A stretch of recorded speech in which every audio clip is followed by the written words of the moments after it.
Thank you so much for this invitation. It seems really appropriate that I would be giving this presentation in this institution because Willard Carpenter, after all, was one of the early supporters for women's rights in this community and for civil rights. He was an agent for the Underground Railroad before the Civil War, and then after the Civil War, it was only through his philanthropy that the Evansville Christian Home for Unwed Mothers, first known as the Home for the Friendless, was established in 1870. He named this institution after not himself, which most people think, but after Emma Willard, who had in Troy, New York, established the first institution of higher learning for girls in this country. So I say to his ghostly daughter, Emma, that she should maybe give him a break, even if he didn't leave his fortune to her. What I'm talking about tonight is the history of the women's suffrage movement in Evansville. And I've been able to compile this only because of the new technology that has digitized old Evansville newspapers. And you can get it online now through the Evansville Public Libraries. So I went back through 150 years of local newspapers, and this is the story that emerges. Our suffrage movement here was slow to start. The first reference I could find to it was in 1875.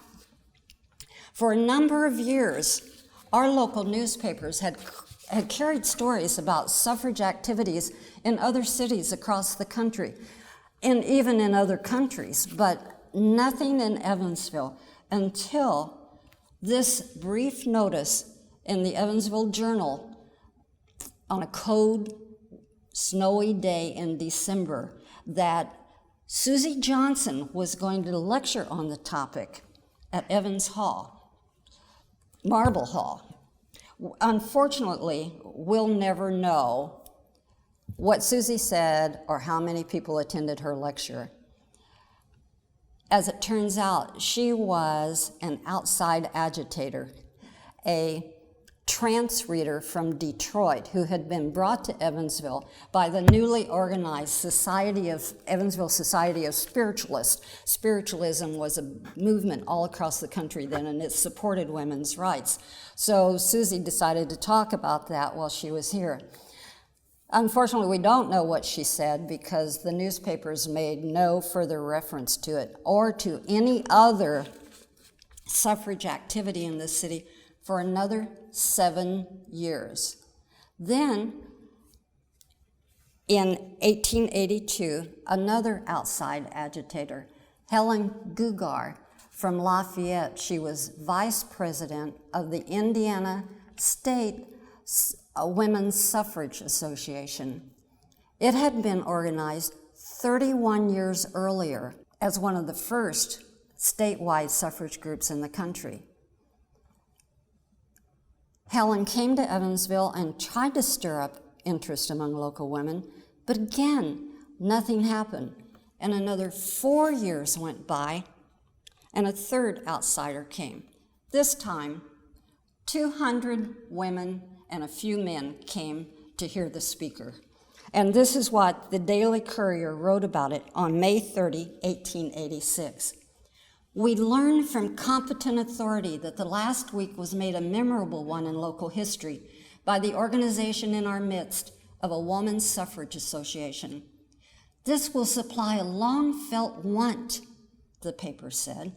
Evansville has struggled along for many years under all kinds of vicissitudes, feeling conscious all the time that there was a certain undefinable something lacking. I thought, wow, that's straight out of Betty Friedan a century earlier. But then came the last sentence in that story. Who knows, but an embryo female president may be trotting around in our midst in pantalettes and with a wad of chewing gum in her mouth. Sure enough, who knows? So that was the start of Evansville Women's organized battle for the right to vote. As I said, they were a little bit late in the game, but at least we did eventually have our own suffragist. And once in the battle, they absolutely fought it Evansville style. No protest marches, no picketing, no hunger strikes, just very ladylike. And I think perhaps that timeline and that response helps explain why it took more than 70 years for women to gain the right to vote in this country. Not all women were for it. The editor of Evansville's Daily Courier called it a remarkable peculiarity that despite all the many reasons women should want the franchise, few initially were for it. And today, it's hard for us to imagine that, but what the suffragists wanted was radical, and few people are radicals. One who was May Wright Sewell, an Indianapolis educator and social reformer who was internationally prominent for decades as chair of the executive committee of the National American Woman Suffrage Association, organized by Susan B. Anthony. They were best buds. It was May who came to Evansville in 1886, and in a speech that lasted 2 hours, the Courier said she became rather hoarse, but was interesting. She convinced a group of local women to establish a regional suffrage association for what was then Evansville's first congressional district. And once organized, this group wasted no time. Within a year, it hosted a convention for the state association, attracting 400 women to Evansville to hear the keynote speaker, who was Susan B. Anthony. She came to Evansville twice that year, and you will see no historic monuments to note that. The Courier called her hour-long speech a masterpiece of logic, satire, wit, and eloquence. The Courier said she was delightful and invited her to come back to Indiana and whoop it up here anytime. But when suffragists in other cities did whip it up and were arrested for their peaceful protest, our suffragists would have none of that. Instead, they opened a tea room on Main Street and invited women to stop in and learn about the issues and listen to the speakers, most of whom were men. Our suffragists were respectable churchwomen. Some of their strongest supporters were their ministers. And on that historic day, November 2, 1920, when Evansville Women voted for the first time in history, the Courier reported it somewhat with biblical sobriety.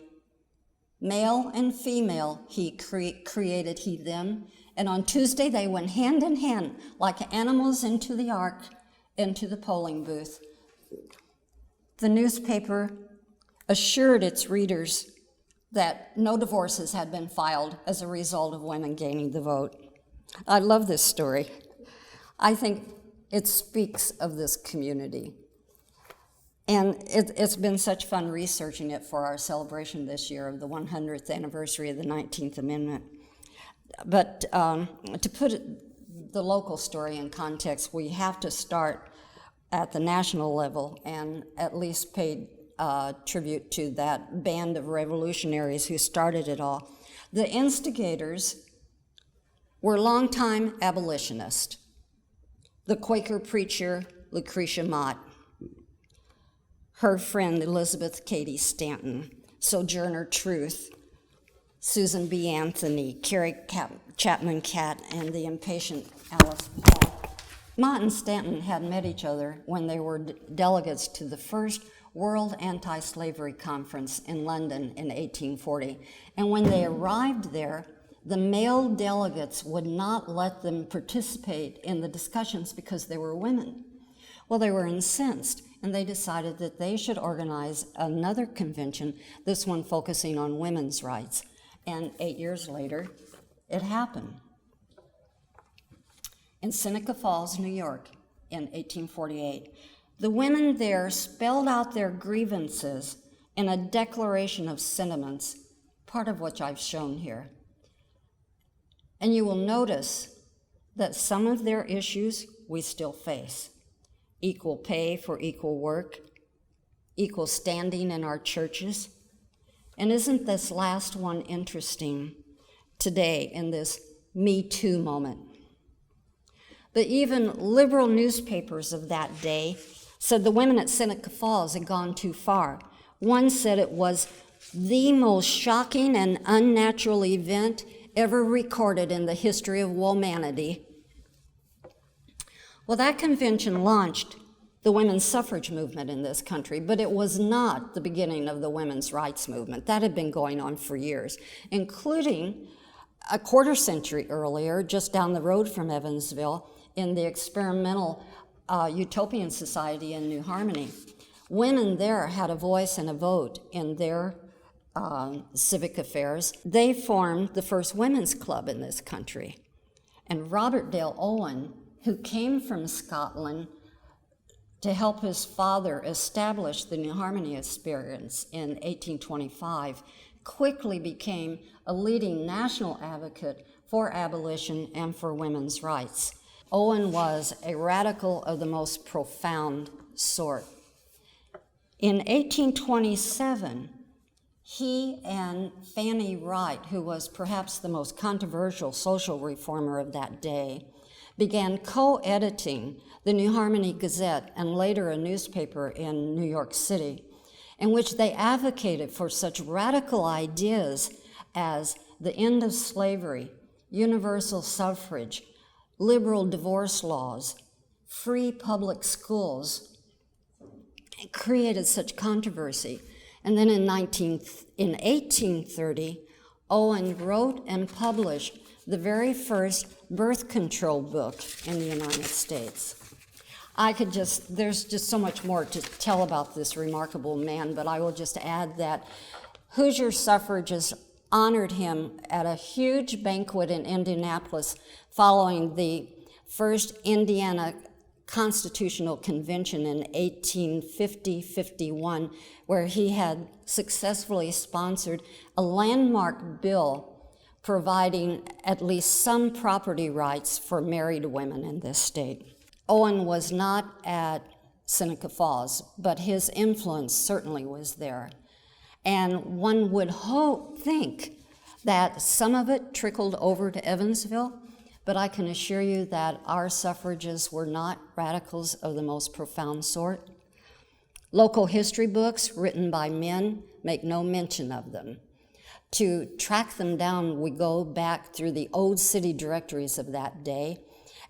They are identified in the newspapers only by their husbands' names, so we track them down this way, and we learn that Evansville suffragists were Evansville's elite, white, upper-class women, the wives and doctors of this city's leading businessmen, bankers, doctors, lawyers. Lucia Blount appears to have been the local instigator, and she too was sort of an outsider. Lucia was the college-educated daughter of a prominent Kalamazoo, Michigan family. She came to Evansville as the bride of Henry Blount, the very wealthy owner of Evansville's, one of its largest industries of that day, Blount Plow Works. Lucia imported to Evansville a lot of outside ideas. She founded our first book group in this city, the Ladies' Literary Society, that did serious studies of Shakespeare and other cultures. She hosted the state suffrage leaders when they came to Evansville to try to get things started, and she would hold parlor meetings in her home to bring in the influential women to hear these speakers. There's no indication that our suffragists were abolitionists. We're probably too south for that. But they were leaders in the local temperance movement, which was very big at that time. One also was the founder of what became our Humane Society. The treasurer was banker Will Warren. Women were not allowed to be in charge of money in those days, not even suffrage money. And their chief activity was the only political activity they could engage in, circulating petitions and lobbying legislators for the right to vote in municipal elections. This is something that's not very well understood about the suffrage movement. As the recent presidential election has acutely reminded us, the United States Constitution gives states broad authority to set their own election laws. So until there was a revision in the federal Constitution, these women had to go to their all-male state legislators, state by state, to petition for any voting rights. And most initially petitioned just for partial suffrage. Some started just asking for the right to vote in school board elections. By 1886, when Evansville Women became involved finally, women in 12 states had already won school suffrage. This is a map of 1919. Women in the young and sparsely populated western states had the most success. Women in southern states and Indiana had the least success. Voting rights for women were just a hodgepodge across the country, whether they could vote at all, who they could vote it for, when they could vote. And a side note here, I think, is it's the same state-by-state process today that the NRA is using in its fight for gun rights, that anti-abortion right-to-life groups have used for the past half century to eat away at Roe v. Wade. In the absence of federal laws or constitutional rights, it's state by state by state that these battles go on. You will also note a close look at this map shows that most of the all-male state legislatures were willing to give the women some voting rights, except the right to vote for state legislators. Our Hoosier legislators turned a deaf ear year after year. Indiana women first petitioned for suffrage in 1854 and repeated that appeal for 66 years before finally winning in 1920.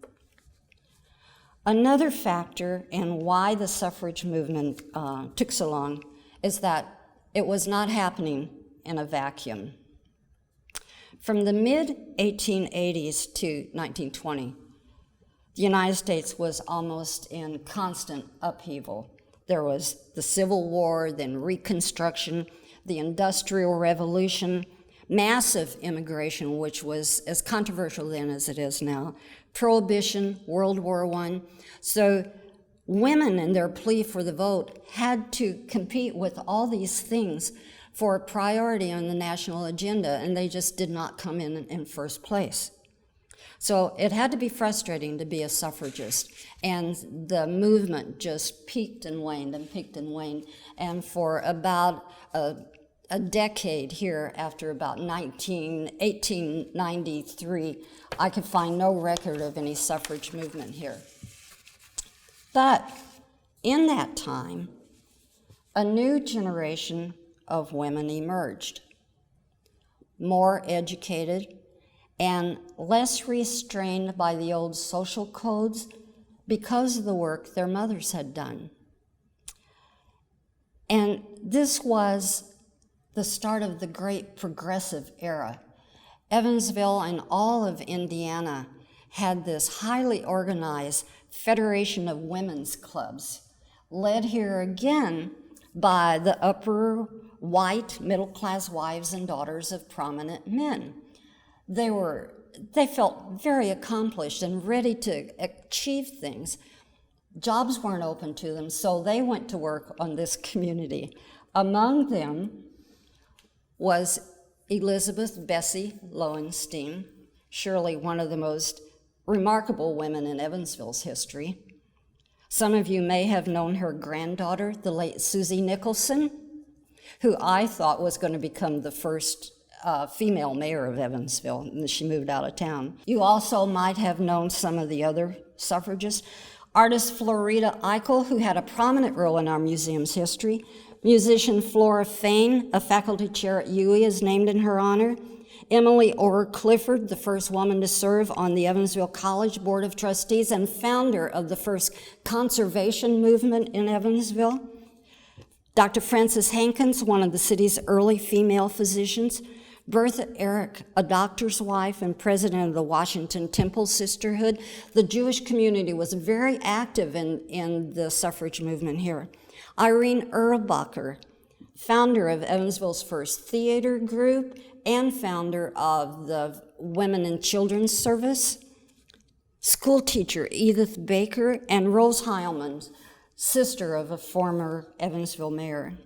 Together, these women built what became the cultural and social welfare infrastructure that serves our community today. They founded Evansville's Visiting Nurse Program, the Baby's Milk Fund, the YWCA, the first day nursery for children of working mothers, the first nursing home, the museum, the Musicians Club, Bainey Camp TB Hospital. TB was a major killer then. With Albion Fellows Bacon, they campaigned for housing reform, tenant reform, child labor laws. The list just goes on. And they've just sort of been omitted from local history. So these accomplished women were more than up for a challenge when the newly reorganized Women's Franchise League of Indiana invited them in 1913 to become part of a new suffrage strategy. Their goal now was to gain the vote by organizing a mass campaign for a revision of Indiana's state constitution. Their approach was really sophisticated. In this day when we didn't have any of these means of mass communication that we have now, they developed a leadership training program. They had classes on organizational skills, on how to speak in public, on how to write and circulate petitions. They trained Evansville suffragists to go out through all the surrounding towns and farm communities and recruit women there to form their suffrage groups and circulate the petitions and lobby the legislators. And of course, some men opposed them. Our Chamber of Commerce refused to let the suffragists use one of its meeting rooms for a number of years. But a group of 7 prominent men formed the Men's League for Women's Suffrage in Vanderburgh County and gave strong support. Its president was George Clifford, who at the time was also working to bring Moores Hill College to Evansville. George was a big advocate of women's rights and gave frequent pro-suffrage speeches all through the area. Attorney Paul Schmidt was the vice president. He gave lessons to teach the suffragists about the state constitution and structure of state and local governments. Rabbi Max Merritt was one of the founders, as were several Protestant ministers, but notably no Catholic priest. Eventually, 56 men belonged to the group, and they supported the women's goal, which was social reform. This was the suffragist platform in Indiana in 1914. These are the reasons women wanted the vote, and they knew that they couldn't achieve these reforms unless they first gained the power of the ballot. Well, by then, the suffrage campaign nationally had split into 2 factions. One was the big 2 million member National American Woman Suffrage Association, founded by Elizabeth Cady Stanton and then headed by Carrie Cat Chapman. They believed that any militant action would backfire on their cause. The younger, smaller, more impatient 50,000 member American Woman Association was led by Alice Paul, who had spent a number of years in England working with the very militant British suffragettes, and she worked to get more militant action here. It was Alice's group that picketed the White House, harangued President Wilson and other congressmen, and were arrested, jailed, and tortured. The Evansville suffragists didn't approve of that at all. Our ladies said publicly that they did not approve of Alice Paul and her silent sentinels. And this was really hard thing to swallow for Courier reporter Laura Hostetter, who would rather they had been at least a little militant, as she wrote in her Club Women's News. Down here in the southwestern Indiana pocket, conservativeness is almost a religion. Suffrage leaders lead gently, for certain ostracism based on horror follows any near militant advocacy of progressive principles. Some of us can relate to that today. When suffrage leaders across the country staged marches on National Suffrage Day in May 1914, our suffragists wouldn't do that. Declaring we are not militant, they opened their tea room. It was in the front lobby of Williams' photography studio at 206 Main Street. The Courier said on opening day it was either a great curiosity or a great success because it was thronged by people. George Clifford was the speaker. To finance their work, our suffragists sewed chocolate kisses at county fairs, and they had annual melting pot events where the members brought in old pieces of silver or broken earrings or whatever, and then cashed those in for money. But not militant. This is one of the few pictures that local newspapers carried of any suffrage activity. I don't know why. They just did not photograph these women in any activity. But at any rate, soon there were these suffrage groups organized in all the area towns. And it did pay off. In early 1917, at long last, Hoosier legislators acted. The Indiana House and Senate approved a partial suffrage bill, granting women the right to vote in municipal elections, school board elections, and special elections, including a referenda on prohibition, which was really big. All those years of victory, and the excitement was just palpable. Suffragists went to work, registering thousands of Hoosier women to vote. 18,000 women in Vanderburgh County were registered to vote, almost 40,000 women in Indianapolis. And these women knew what they wanted: jobs, a voice in local government. They were ready. But it was all for naught. 2 men in Indianapolis filed lawsuits and won.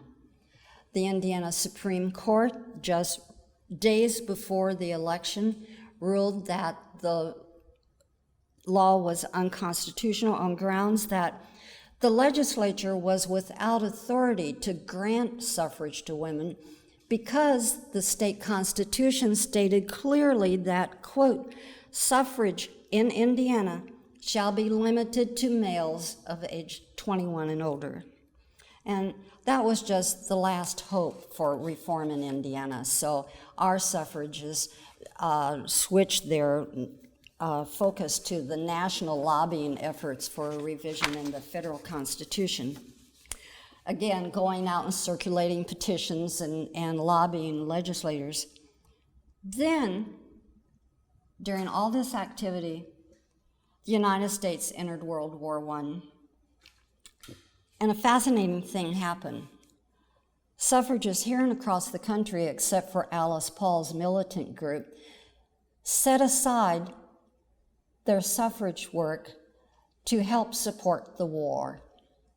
And this is so interesting. I always thought that the Rosie the Riveters of World War II had been the real trailblazers, the women who entered the workforce en masse for the first time.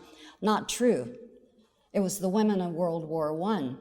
With men off to war, employers here and across the country hired women in jobs that had never been open to them before. A female elevator operator was front page news. This newspapers were filled with stories about women going to work in every local industry and every office, doing things they'd never been able to do before. Bessie Lowenstein and other suffragists took leadership roles in selling the Victory War bonds. An amazing 140 local women volunteered as Red Cross nurses going to the battlefront in that war. Women who'd never dug a worm went to work in the farms and victory gardens, and in the process, they shed their corsets and never put them on again. It was a fashion revolution. Women did wear their pantalettes and got calls from police about it. They shortened their skirts, stopped wearing hats, and some joined the military. In 1917, 19-year-old Pearl Chanley of Evansville was one of the first 5 women in history to enlist in the United States Marine Corps, which along with the Army and Navy had never accepted women before. Pearl was a graduate of Lockyer College here and was well qualified for the military secretarial jobs that she filled. It was such massive change. And so at the end of the war, there was no going back. Women had gained a financial independence. They had gained confidence in their own abilities to achieve something, and they could rightly claim that America's women had helped win the war.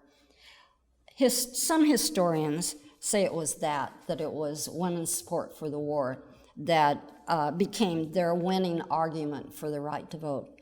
Other historians credit Alice Paul's militant group for shaming Congress and the president into action after many of them were jailed and tortured and force-fed because of their peaceful protests. I think maybe it took both approaches. At any rate, it happened after the war.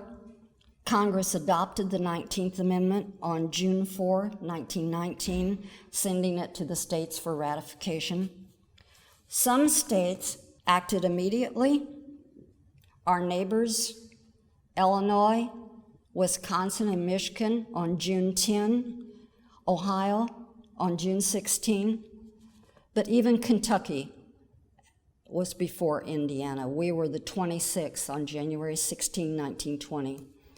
The amendment became law on August 26, 1920, after Tennessee became the necessary 36th state to approve it. That happened by a margin of 1 vote by a young legislator whose mother told him what to do. This is it. The amendment exactly is written 42 years earlier by Susan B. Anthony and introduced in Congress first in 1878. After that, the suffragists quickly organized as the League of Women Voters, went out again and re-registered all those thousands of women to vote, taught them how to use the voting machines. Men were convinced that women would never be able to figure that out, and then went to work on reforms. And some reforms came quickly. Within months, women were called to jury duty for the first time. The Evansville Police Department hired female beat cops. The first women trustees were appointed to the library board. That included suffrage leader Bertha Eric. Irene Erbacher and Nancy Hitch, longtime suffrage leaders, were the first women appointed to the local school board. They had been trained for leadership. This shows the turnout. As many women as men turned out to vote in that election. But it was another 9 years before Evansville had its first female candidate for mayor, Susie Van Orman. Susie carried a broom through her campaign to sweep the dirt out of local politics, in which her husband had been involved for a long time. She only gained 647 votes in the primary and was out of the race. Not until 1945, 25 years after women gained the right to vote, did Evansville send its first woman to the legislature? Irma served 1 year in the legislature, came home and became the first woman elected to the Evansville City Council, had already served 12 years on the school board, and today no one has heard of this woman. The second woman we sent to the state legislature, Elsie Barning, she served 6 terms. At age 61, while running for her 5th term, she earned her high school diploma through a correspondence course. Elsie was the legislator who introduced the bill that allowed women to work as bartenders in Indiana. Here is a list of Evansville women first in politics. As you can see, we're still making history. While compiling this data, I was kind of stunned to realize that Vanita Becker in 1980 was just the 3rd Evansville woman elected to the state House of Representatives, and in 2006 became the first and still the only Evansville woman ever to serve in the Indiana Senate. Judge Mary Margaret Lloyd is the first and still only woman ever elected as a judge in Vanderburgh County. That was in the year 2000, 80 years after women gained the right to vote. We still have not elected a female mayor. We have never elected a woman to Congress from this 8th district.